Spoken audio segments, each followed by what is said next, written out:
So I'm just going to talk for a quick second about the video there. This is a really neat case where, first off, I wish that was my back. I'm not that jacked. That is obviously not me.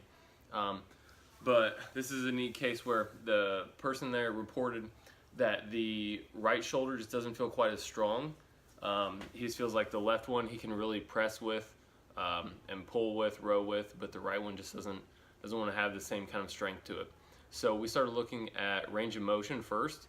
And in the video, if you'll notice, when he does a press, it looks like his right shoulder just doesn't have the same range of motion.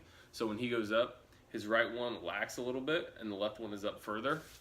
So you would think, okay, the right one has a lack of mobility. So we did mobility testing, and his lat and his shoulder flexibility was actually better on the right than it was on the left.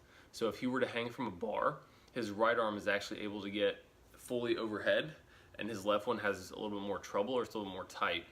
So then it was interesting when he did the press there, his right doesn't have full range of motion, and he felt like it did, but it didn't, and you can clearly see that. So what does that mean? With his assessment, he doesn't have a lack of mobility, he has a lack of stability. So in his shoulder, in the right shoulder, if he was better able to stabilize that shoulder, his body would then say, okay, we feel comfortable going through a full range of motion. It would be able to go through a full pressing motion, and then essentially he would likely be able to feel like he gets a better kind of contraction out of the right delt, the right tricep, the right shoulder in general.